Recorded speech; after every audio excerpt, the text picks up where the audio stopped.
Roma pasal 5 ayat 1 hingga ayat yang kelima. Saya mengajak kita membaca bagian ini secara bergantian. Saya terlebih dahulu dan kemudian Bapak Ibu Saudara-saudari bagian selanjutnya. Saya mulai dari ayat pertama. Firman Tuhan berkata demikian. Sebab itu kita yang dibenarkan karena iman hidup dalam damai sejahtera dengan Allah melalui Tuhan kita Yesus Kristus. Melalui Dia kita juga beroleh jalan masuk oleh iman ke dalam anugerah ini. Di dalam anugerah ini kita berdiri dan kita bermegah dalam pengharapan akan menerima kemuliaan. Bukan hanya itu saja, kita malah bermegah juga dalam kesengsaraan kita. Karena kita tahu bahwa kesengsaraan itu menimbulkan ketabahan.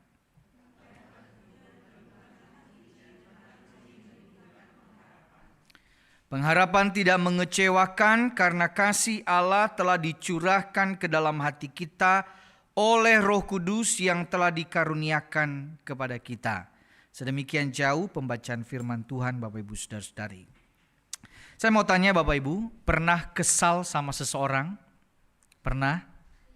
Sering? Ada yang hari ini kesal sama seseorang, saudara? Bapak Ibu Saudara, kalau relasi kita sedang tidak baik-baik, kita sedang kesal dengan seseorang, biasanya apa yang kita lakukan ketika bertemu dengan orang itu? Apa saudara? Cipika-cipiki sama orang itu? Saudara, satu kali, saya kasih satu cerita seperti ini. Satu kali sepulang dari pasar, saudara, ada dua orang ibu-ibu yang saling bermusuhan.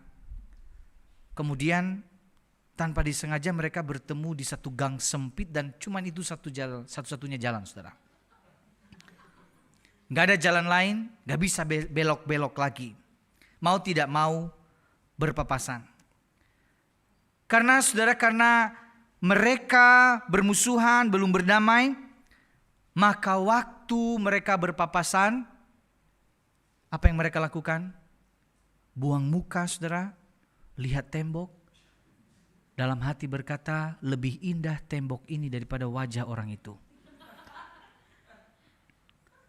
Tapi sekarang bayangkan kalau kedua ibu ini adalah yang dulunya bermusuhan tapi sudah berdamai. Apa kira-kira yang akan mereka lakukan di gang sempit itu, saudara? Mereka pasti ngobrol, saling lempar senyum, saling bertegur sapa. Dan saya pastikan, saudara, kalau itu jemaat GKPKR itu waktunya lama ngobrolnya, saudara. Bercengkrama, saling bertukar informasi dengan password. Jangan kasih tahu yang lain ya, Ci. Ini cuman sama Cici aja saya kasih tahu. Saudara, saya pikir itulah yang terjadi ketika relasi sudah pulih, pasti lebih bisa damai sejahtera. Tetapi kalau relasi belum pulih, melihat wajah orang itu, saudara, rasanya kita tidak akan pernah menyukainya. Melihat wajah. Ketika relasi kita belum baik, belum dipulihkan, hati kita tidak tentram dengan orang itu. Hati kita tidak ada damai saat berpapasan wajah dengan orang tersebut. Sekarang coba bayangkan relasi yang belum pulih dengan sesama itu menghilangkan damai di hati kita. Apalagi kalau kita berbicara tentang relasi kita dengan Allah Sang Pencipta kita. Saudara-saudara, ketika manusia pertama berbuat dosa, itu amat sangat menyakiti hati Allah. Akibatnya waktu itu manusia pertama diusir dari hadapan Allah. Akibatnya relasi antara Allah dan manusia itu menjadi rusak, terputus, saudara. Sejak saat itu manusia disebut di dalam Alkitab sebagai seteru Allah, musuh Allah. Ketika relasi antara Allah dan manusia itu terputus, maka tidak ada damai sejahtera di hati manusia. Karena relasi dengan Allah belum dipulihkan. Nah, persoalannya kita ini tidak bisa menyelesaikan masalah ini. Kita tidak bisa memulihkan relasi kita dengan Allah, sama sekali tidak bisa. Oleh karena itulah, karena anugerah dan kasih Allah, Ia berinisiatif untuk memulihkan relasi dengan manusia. Ia mengutus anaknya yang tunggal, Yesus Kristus. Ia rela mati menjadi korban pendamaian supaya kita dan Allah dipulihkan relasinya. Maka saudara, di Roma 5 ayat 1 sampai 2 tadi dalam versi yang lebih sederhana dikatakan seperti ini. Baca sama-sama ya, yang di slide 1, 2, 3. Sekarang Allah sudah menjadikan kita sahabatnya dan bukan musuh. Karena kita percaya kepada Yesus, sebab itu dalam hidup kita sudah mengalami hubungan yang baik dengan Allah. Tuhan kita Yesus Kristus, Dialah yang menjadi perantara sehingga kita bisa mengalami hubungan yang baik itu. Saudara, melalui pengorbanan Yesus Kristus, hubungan kita sudah baik kembali dengan Allah. Hubungan yang dulunya rusak sudah dipulihkan. Dan itulah yang kita alami sebenarnya. Ketika orang sudah menerima Yesus, mengalami Yesus, yang dulunya gak ada damai ketika berpapasan dengan Allah. Sekarang kita berjumpa dengan Allah dan kita ada damai sejahtera. Karena relasi kita sudah dipulihkan. Saudara, walaupun ya relasi kita sudah dipulihkan dengan Allah, ada hal yang perlu kita ketahui juga bahwa sebagai orang yang menjalani hidup tengah-tengah dunia ini, pemulihan relasi ini tidak membebaskan kita dari yang namanya penderitaan, kesengsaraan, pergumulan, dan segala berbagai persoalan-persoalan di tengah-tengah dunia ini. Hantaman persoalan tidak dapat kita hindari sama sekali. Ini sesuatu yang harus kita hadapi. Saudara-saudara, ini sudah memasuki bulan terakhir di tahun ini, saudara. Ya, secara khusus pas ya tanggal ini, tanggal 1 Desember Bapak Ibu ya. Coba kita ingat-ingat saudara. Sudah 11 bulan Tuhan izinkan kita lewati tahun 2024. Ingat kembali bagaimana 11 bulan ini saudara. Adakah momen-momen terpuruk dalam hidup Bapak Ibu saudara-saudari? Adakah momen-momen rasanya pengen nyerah aja ikut Tuhan? Adakah di dalam tahun ini, bulan-bulan tertentu, saudara mengalami apa itu yang namanya terpuruk di titik terendah? Atau mungkin saudara ada yang datang dan berkata, bukan bulan lalu, bukan 11 bulan yang lalu Pak. Hari ini saya lagi terpuruk sekali. Saya lagi mengalami banyak masalah hidup. Saudara-saudara, mungkin ada yang datang dan berkata, aku terpuruk karena badai yang menerpa keluargaku. Aku terpuruk karena bergumul dengan sakit penyakit yang menggerogoti tubuhku. Aku terpuruk karena aku merasa diriku seperti orang gagal. Aku terpuruk karena kehilangan orang yang aku kasihi. Sampai sekarang aku belum bisa menerimanya. Aku terpuruk karena harus dikhianati oleh orang terdekatku. Aku terpuruk karena bergumul dengan kesehatan mentalku. Aku mengalami depresi yang begitu berat. Aku bahkan tidak bisa tidur sepanjang malam karena hati dan pikiranku kacau balau. Apakah ada yang datang hari ini dengan suasana hati keterpurukan itu, saudara? Bapak Ibu saudara-saudari, Bapak Ibu tahu kalau isu kesehatan mental saat ini menjadi pergumulan sebagian besar orang. Beberapa jenis gangguan mental itu misalnya gangguan bipolar, kecemasan berlebihan atau depresi saudara. Dan itu kompleks sekali untuk menjelaskannya. Tapi hal yang mengagetkan Bapak Ibu, ketika membaca tentang survei dan data-data tentang kesehatan mental ini, harusnya ini menjadi hal yang perlu kita pikirkan sama-sama. Salah satu survei tentang kesehatan mental di tahun 2022, ini termasuk baru. Katanya saudara, remaja yang berusia 10-17 tahun memiliki masalah kesehatan mental. Dan datanya 1 dari 3 memiliki gangguan kesehatan mental. Artinya kalau ada 9 orang anak remaja, 3 diantaranya, 3 atau 4 diantaranya sedang bergumul dengan persoalan kesehatan mentalnya. Ini angka yang sangat besar. Lalu kepada orang tua juga sama ternyata. Dalam sebuah jurnal tentang kesehatan mental, dikatakan 1 dari 3 ibu mengalami depresi. 35%, jumlah besar. Ayah bagaimana? Agak lebih kecil tetapi ada persentasenya. 1 dari 5 ayah mengalami depresi. Saudara-saudara, ini persentase yang bukan sedikit. Sehingga tidak bisa disepelekan dan bukan hanya untuk usia atau gender tertentu. Semua bisa mengalami yang namanya gangguan mental, pergumulan emosi yang kompleks itu. Semua bisa mengalaminya, bisa kita yang alami, bisa anak-anak kita, bisa pasangan kita, bisa keluarga kita sendiri, rekan kita, bisa sahabat kita. Mereka sedang bergumul dengan pergumulan mental ini dan mereka terpuruk dengan hal itu. Saudara-saudara, kalau ada di antara kita yang menemukan ada orang-orang seperti ini, maka langkah yang paling pas untuk mereka adalah memahami dan mendengarkan mereka, bukan menghakimi mereka, saudara. Apalagi kalau kita bilang kamu gara-gara kamu kurang rohani, kamu banyak berdosa. Saudara, itu akan menambah tekanan dalam hidup orang-orang seperti ini. Tentu tidak bisa dilepaskan dari dosa pada umumnya, tetapi penerimaan dan rangkulan itu menjadi sesuatu yang penting ketika menghadapi orang-orang yang bergumul dengan kesehatan mentalnya.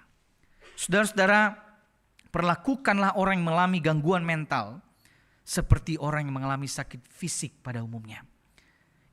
Saudara, ada yang bilang begini, waktu kamu kena diabetes, emangnya kamu bilang begini, ini gara-gara dosamu, gara-gara kamu melakukan banyak hal-hal yang tidak berkenan di hadapan Tuhan. Kita pasti akan langsung mengarahkannya, udah langsung ke rumah sakit, langsung berobat. Perlakukan orang yang bergumul dengan gangguan mental itu sama seperti itu. Memang tidak terlihat, tetapi itu begitu kompleks dan jangan menghakimi mereka. Dan kalau ada di antara kita, saudara, tadi kalau dari surveinya ada 1 dari 5 atau 1 dari 3, berarti mungkin ada sebagian dari kita, ada yang sedang bergumul dengan kompleksitas emosi dan perasaannya. Saran saya, saudara, carilah orang yang bijak. Carilah orang yang saudara percaya untuk berbagi pergumulan ini. Ingat, Tuhan sangat mengasihimu. Dan engkau tidak sendirian dalam menghadapi ini. Ada Tuhan. Ada orang lain yang bisa engkau percaya. Saudara-saudara, realitas ini menyadarkan kita semua bahwa semua orang datang dengan pergumulannya masing-masing. Sehingga saya sangat meyakini semua yang datang hari ini, saudara, kita tidak bisa berkata bahwa kayaknya karena dia berkecukupan, kayaknya dia tidak punya masalah. Sama sekali kita tidak bisa berkata seperti itu. Semua orang datang dengan pergumulan dan persoalannya masing-masing. Coba lihat kiri kanan Bapak Ibu. Lihat Bapak Ibu. Banyak masalahnya, coba lihat. Banyak gak kira-kira? Saudara-saudara, semua orang datang dengan pergumulan, persoalannya masing-masing. Tetapi yang menariknya begini. Di tengah pergumulan, di tengah kesengsaraan, di tengah penderitaan, baca sama-sama apa yang di firman Tuhan katakan. 1, 2, 3. Kita malah bermegah dalam kesengsaraan kita. Kok bisa? Bagaimana mungkin kita berbangga di dalam kesengsaraan, di dalam penderitaan? Bagaimana mungkin kita bisa berkata begini? Apakah ini maksudnya puji Tuhan, kalau anak remaja aku tidak naik kelas, puji Tuhan aku dipecat, puji Tuhan aku putus cinta, puji Tuhan usahaku bangkrut, puji Tuhan aku sakit. Maksudnya apa Bapak Ibu Saudara-saudari? Bermegah dalam kesengsaraan. Kalimat ini belum selesai.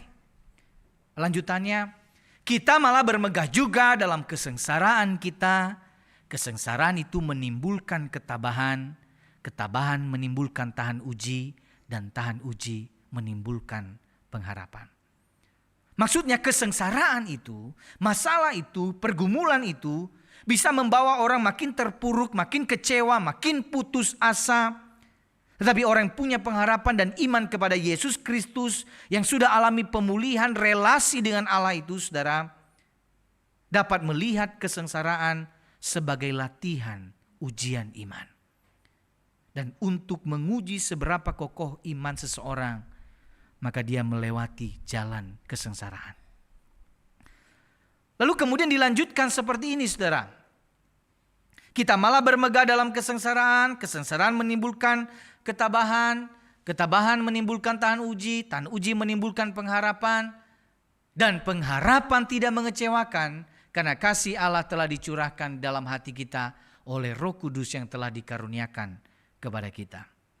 Pengharapan tidak hanya bicara soal nanti, di masa yang akan datang, tetapi pengharapan bicara soal hari ini, sekarang ini. Artinya ia tidak membiarkan engkau berjalan sendirian. Roh Kudus yang selalu mengingatkan kita tentang kasih Allah. Allah sangat mengasihi kita semua.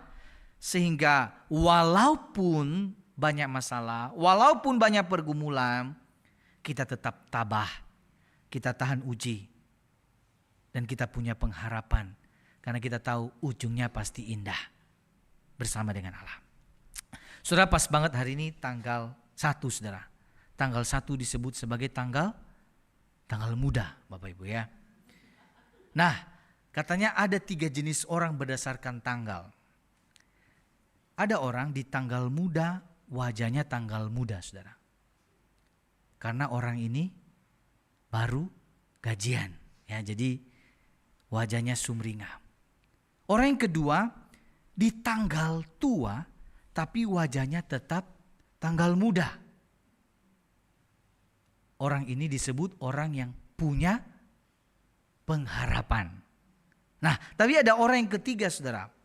Orang di tanggal muda, tapi wajahnya tanggal tua. Orang ini tidak punya uang, betul saudara ya. Karena habis untuk tagihan ini, tagihan itu, cicilan ini, cicilan itu. Sehingga gak ada harapan lagi padahal baru tanggal muda. Saudara-saudara, pengharapan itu saudara membawa semangat sukacita kepada kita di tengah situasi yang mungkin tidak mudah untuk kita jalani. Pengharapan kita sebagai orang percaya bukan pengharapan abal-abal, tetapi pengharapan disebut pengharapan yang tidak mengecewakan. Oleh sebab itu di dalam Ibrani 6 ayat 19 dikatakan pengharapan itu adalah sauh yang kuat dan aman bagi jiwa kita. Saudara, Bapak Ibu tahu sauh? Lihat aja di gambarnya, itu sauh saudara. Tapi kenapa pengharapan itu disimbolkan seperti sauh? Kenapa saudara? Karena ketika kapal berlabuh saudara, waktu ada badai sauh tidak terlihat bukan? Tapi cengkraman sauh itu begitu kuat. Sehingga apapun badai, kapalnya tetap berdiri kokoh. Dan itu pengharapan. Pengharapan kepada Allah seperti sauh yang kuat dan aman bagi jiwa kita. Seperti itu pengharapan orang percaya. Saat diterpa badai yang dahsyat, ia tetap kokoh karena ia memiliki pengharapan sauh yang kuat kepada Allah. Tadi dikatakan kesengsaraan menimbulkan ketabahan. Ketabahan saudara dalam bahasa aslinya disebut hupomone. Artinya apa?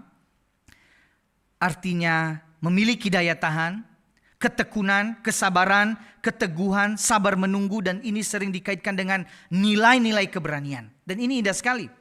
Orang yang punya pengharapan tabah, memiliki daya tahan. Sehingga saya bisa menyimpulkan seperti ini, orang yang punya pengharapan kepada Allah tidak mudah menyerah walau banyak masalah, dan semangatnya tidak mudah padam walau banyak badai yang menghantam. Inilah orang yang punya pengharapan. Ketika ada masalah sedikit saudara, dia tidak mudah menyerah dan putus asa. Misalnya saudara, anak muda kerja, ada masalah sedikit di kantor, udah langsung resign. Baru juga beberapa bulan, langsung resign. Atau ketika anak-anak sekolah menghadapi kesulitan di dalam pergumulan sekolahnya dan mengatakan, udahlah, gak usah semangat, gak usah belajar dengan sungguh-sungguh. Tetapi harusnya orang yang punya pengharapan gak malas-malasan, akan mengerjakan tugas dengan sebaik-baiknya. Ketika bisnis kita gagal, ketika ada masalah di dalam pekerjaan kita, lantaran itu tidak membuat kita menyerah dan berputus asa. Kita coba lagi, kita coba lagi. Ketika ada anak muda yang putus cinta, itu tidak akan membuat dia menjadi gila. Tapi dia bilang, ini lagi, bukan gila, lagi, coba lagi. Ada yang lain kok, gak apa-apa. Saudara-saudara, ketika mungkin di dalam pelayanan tampak tak mudah, banyak orang yang melemahkan semangat kita. Tetapi kita sanggup berkata karena kita punya pengharapan, aku tidak mau menyerah. Aku akan terus berjuang karena aku sanggup, aku mampu, bukan karena kekuatanku, tapi karena kekuatan dari Allah. Aku punya pengharapan itu. Orang yang punya pengharapan, saudara, tidak mudah menyerah walau banyak masalah. Dan semangatnya tidak mudah padam walau banyak badai yang menghantam. Perhatikan teksnya ya. Kesengsaraan menimbulkan ketabahan, dan ketabahan menimbulkan apa tadi? Tahan uji. Tahan uji itu, saudara, diterjemahkan secara literal yaitu karakter. Secara literal artinya karakter. Jadi ketabahan, daya tahan menimbulkan karakter yang teruji, karakter yang baik. Dan di dunia Yunani Romawi kuno, saudara, tahan uji itu dikaitkan seperti proses memurnikan logam emas. Jadi logam emas yang murni diapain? Dimasukkan ke dalam brankas, bukan saudara, dimasukkan ke dalam api, saudara ya. Masukkan ke dalam api sampai panas betul dan itu murni. Yang murninya baru keluar, saudara. Oleh karena itu, kalau kita mengalami kesengsaraan, mengalami pergumulan hidup, lihatlah itu sebagai proses pemurnian. Karakter kita makin lama makin dibentuk. Sekalipun susah, sekalipun sulit menjalaninya, tapi ini memurnikan kita sehingga nanti karakter kita kuat dan teruji. Gak apa-apa susah-susah hari ini. Ini ada banyak rekan-rekan mahasiswa. Gak apa-apa susah-susah di dalam STT. Ya, karena waktu pelayanan jauh lebih susah lagi nanti ya. Tapi itu memurnikan, menguji karakter kita untuk semakin lebih bergairah, lebih bersemangat lagi di tengah-tengah penderitaan keterpurukan yang kita alami. Namun kita sadar, saudara, dalam proses menguji itu tidak gampang. Apalagi kalau kita sendiri yang mengalaminya. Ada kalanya mungkin kita akan merasa pengen nyerah, pengen berputus asa, saudara. Kita lelah untuk berjuang di jalan ujian itu. Saudara-saudara, ketika saya mempersiapkan khotbah ini, di grup WA kami itu kemudian ada berita musibah yang menimpa orang terdekat kami, saudara. Sebut saja dia om saya, ya. Dia orang yang dekat dengan keluarga besar kami, dan sejak papa saya sudah meninggal, om ini yang selalu hadir di tengah-tengah keluarga kami. Sehingga secara emosional kami sekeluarga merasa kehilangan orang ini. Saudara-saudara, dia itu rutinitas, usianya sudah 75 tahun, tapi tubuhnya masih fit, tapi dia sudah tua. Dia rutin mengantar cucunya ke sekolah. Dan pagi itu, saudara, dia mau antar cucunya, tepat di depan rumahnya dia ditabrak oleh orang yang ugal-ugalan, saudara. Begitu kencangnya. Ada video yang dibagikan kepada kami dan dia sempat kritis dan tidak terselamatkan, dan cucunya itu juga sedang kritis saat ini. Saudara, waktu mendengar berita itu dan saya sedang mempersiapkan khotbah tentang punya pengharapan di tengah keterpurukan, saya berdialog dengan Tuhan dan berkata, Tuhan, tidak mudah ya berada di titik terpuruk, Tuhan. Kehilangan orang yang dikasihi. Saya aja sedih, Tuhan. Bagaimana istrinya yang sakit-sakitan mendengar kabar itu. Bagaimana anaknya di perantauan. Bagaimana dengan ayah ibu dari cucunya yang saat ini sedang kritis. Mereka tidak pernah berpikir hari itu akan terjadi musibah seperti itu. Maka saya sampai di titik begini. Kalau tidak punya pengharapan, orang yang ada dalam titik terpuruk pasti akan tetap terpuruk. Tetapi saya bersyukur karena kita orang-orang yang sudah dipulihkan dengan Allah, kita ini masih punya pengharapan. Dan pengharapan itu yang membuat kita, saudara-saudara, tidak terpuruk walaupun keadaannya sangat-sangat terpuruk. Tidak akan ada yang sanggup dengan mengandalkan kekuatan sendiri. Dan di sini kita disadarkan kita butuh pengharapan. Tanpa pengharapan kita tetap terpuruk. Dan kita bersyukur, saudara, pengharapan kita bukan pengharapan abal-abal. Bukan cuma mimpi tentang apa yang akan terjadi. Tapi pengharapan kita, saudara-saudara, adalah pengharapan tentang apa yang sudah terjadi dan sudah tergenapi di dalam diri Yesus Kristus. Ia lahir, ia mati, ia bangkit, dan ia menjanjikan kehidupan kekal bagi yang percaya kepadanya. Dan ia berjanji bahwa nanti ia akan datang kembali. Pengharapan kita diletakkan bukan pada apa yang akan terjadi, tetapi pada apa yang sudah terjadi, sudah dikerjakan oleh Kristus. Sehingga di tengah keterpurukan, saya sanggup berkata, aku tetap punya pengharapan, aku tetap percaya kepada Allah, aku tidak berhenti berjuang, karena pengharapanku itu pasti, bukan pengharapan abal-abal. Bapak Ibu saudara-saudari, saya tidak tahu apa yang saudara sedang alami hari ini. Tetapi jika engkau sedang berada di titik terpuruk dalam hidupmu hari ini, saya ingin berkata, datanglah kepada Yesus di dalam doa, memohon belas kasihannya, memohon kekuatan darinya. Berdoalah dengan sungguh-sungguh, cari dia. Cari dia dan kehendaknya. Karena ketika kita datang berdoa kepada Allah, kita sadar betul bahwa hanya di hadapan Allah ada ruang pengharapan bagi mereka yang terpuruk.